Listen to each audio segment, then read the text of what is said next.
Hello, everyone. This is Karen Cornell, your Creative Memories Advisor. And I am really excited about this little mini series I'm going to bring to y'all about planning for a crop or a retreat or, just a crop at your, advisor's house or my house. I am currently preparing for a Scrap It on Saturday, an SOS crop, which could also mean like SOS, I need help getting my pictures in an album, which is how I feel. So, but I'm having hosting a crop this Saturday at my house.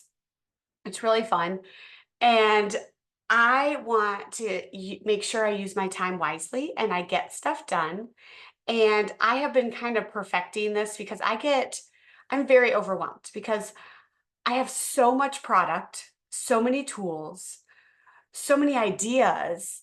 And so when I go to a crop, I'm like, I don't know where to begin. I have so many ideas through my brain. I just don't know where to begin. So I tried this little technique in January when I went to a 3-day retreat, and it worked very, very well for me.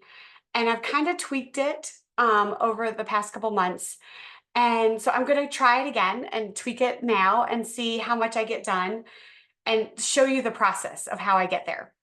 So today, I'm going to show you my first step. And my first step is number one, deciding what I want to scrapbook, because I'm way behind, which everybody is, but that's okay. You're busy making memories. So give yourself some grace, give yourself some forgiveness. It's totally fine. But I want you to pick a subject if you haven't, scrapped in a long time. Pick something that makes you happy, because if you're happy, then you're going to want to keep doing it. There have been some projects, when my dad passed away, I couldn't scrap it. I just couldn't. And I've gotten it in the album, but I haven't been able to journal it yet. And that's okay. I put it on the shelf and I will get to it when I'm emotionally ready. I needed to scrapbook things that made me happy. So I moved on to other things. So currently I'm working on 2019. Yes, I am at 2019 because I got stalled because my dad passed away in 2018. And so then I just didn't even want to do family albums. So I focused on other things that made me happy. Disney trips, Christmas. So it was just beach trips. So I did fun things, but now I'm back. Okay, I can do this. So I'm back to my family album and I'm really plugging away at it. I'm like halfway through it. So my goal is to get more done at my Scrappin' on Saturday crops this summer. And this is how I'm going to do it. So I know I'm going to do that. So the next thing, I need to make sure I have the pictures ordered. And I have ordered an entire year before. I've ordered, half a year, quarterly and stuff. Now I'm trying to break it down a little bit more and be a little bit more selective on my pictures, because what I'm finding out is I'm wasting a ton of money over printing. And I'm trying to really think what pictures I really want on the page. Yes, I'm still using picture and printing pictures that I know I'm not going to need, but I need to see it in front of me because I'm a tactile learner and I'm a tactile person. So I like to compare two. If I'm deciding between two, I go ahead and print them, but I know that I only want so many pictures on a page. So I kind of, if it's a big event, I kind of figure out, okay, is this going to be a 2-page spread, a 1-page spread, 4-page spread, 6-page spread? You never know. It depends on the event. So I just try to narrow it down that way. And so I'm not printing the huge bulk of pictures anymore. And I think that has helped me not be overwhelmed with the number of pictures that I have to go through to scrap as well. But I still have to print some that I know I won't use. And I give myself grace and I say, oh, well, it's fine. But once I get that, then I start organizing them. And when I'm ordering them, I'm going to go ahead and flip my camera so you can see. So when I order them, I go ahead and I have all of these power sort dividers in this little case. And I have them so that they go right through. And I have them when I'm ordering, I will write the date of the event. And I have found that I have to use a regular number 2 pencil on these things and not a mechanical. I normally prefer mechanical pencils. but they don't work very well on these. I think it's because of the coating on this, they just don't work for me. But maybe it's the mechanical pencils that I like that don't work on here. But anyway, I can use these. I write the date. So, and I already know the year because I've been doing it. So I put the date and then I'll put a dash and I'll write the event. Um, let's just say I'm thinking of what we did today. We went to the library.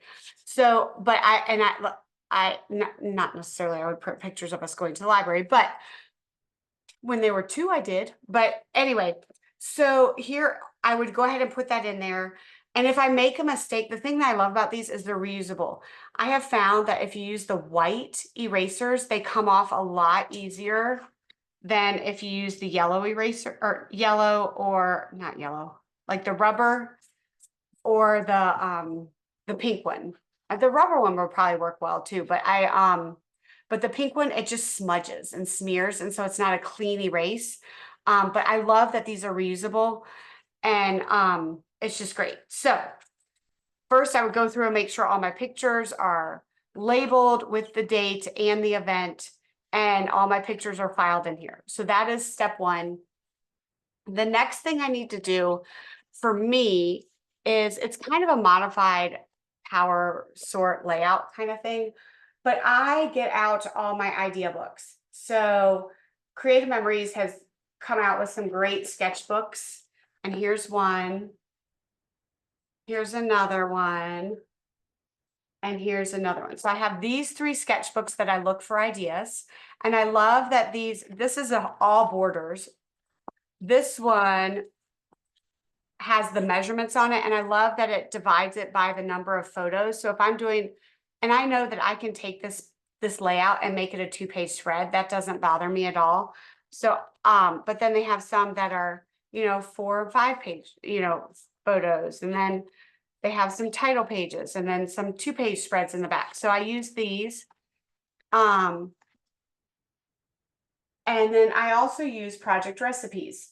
So, and different layouts that we've had from Croptoberfest and NSD and the quarterly sketches and everything. And so what I did about a week ago or 2 weeks ago is I went through all my project recipes. I had every single project recipe that Creative Memories has come out with a new company in this binder. And it was like, I'm not kidding. It was like this, overstuffed. And so right there, if I only use project recipes, I'm completely overwhelmed. I'm getting nothing accomplished because it's too much to go through. I'm wasting too much time trying to find what I like and what will work for my pictures.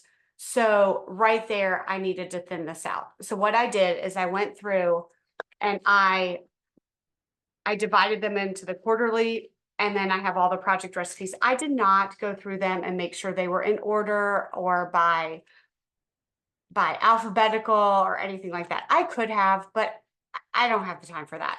But what I went through is I picked my favorite ones and I put them in these little sleeves where I can see on the other side, there is the cutting guide. And I did it this way because originally it was so overstuffed. I had two on each side. So the directions were back to back. So I only saw the fronts when I turned.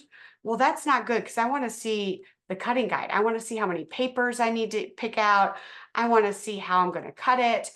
I went through and I picked ones that I knew I could substitute the cartridges or the border punches easily. I could modify it by turning it. I picked absolutely all of my favorites. And I can't tell you, I literally got rid of probably this thick of PRs and stuff that I know that I wasn't going to use. Because there are some that I'm telling you, and I know you agree with me, that it was so hard or it was just like, there is no way I'm doing this again. This is a one and done, beautiful layout, but not repeating. And that's okay because then you have a beautiful layout for your album, but you don't have to repeat it, and that's okay. But the beauty of these PRs and these sketches is you can repeat them with different papers and they look completely different. But why save stuff that you don't like, that you're never going to use again? So right there, this has saved me. So my next step is to go through and pick out whatever event I have. I'm going to look at those pictures and start picking out the layouts. And I'm going to walk you through that step next time and how I pick the layouts. And I'm going to switch you back. Pick the layouts and pick the papers and stuff, because that is really, really where I saved a lot of time. But for me, I just really needed to narrow down my stash. And it's just too overwhelming for my brain. I couldn't get anything done. I went in my scrapbook room so many times and I was so overwhelmed, and I spent most of my time organizing again and getting nothing done. So I think this I was able to get a record number of pages done, which I'm serious, guys. I mean, I got, I think it was like 35, 40 pages done in a weekend, which, and I had a lot of fun. I mean, I socialized, I went out to dinner, I had happy hour. I mean, I had fun with my scrap and peeps, but I got a lot done. And I think this is a good way, even if you don't use my suggestions, maybe it will give you some ideas of like, oh, wait, maybe I could do that. So stay tuned. I'm going to give you another installment of this video or of this series tomorrow of how I'm starting to plan for the actual layouts and picking the papers and how I do that, because I think it's going to help you. I really, really, my goal is to help you get these pictures on off your devices and in albums in a quick and beautiful way. And I think maybe these little tidbits will help you.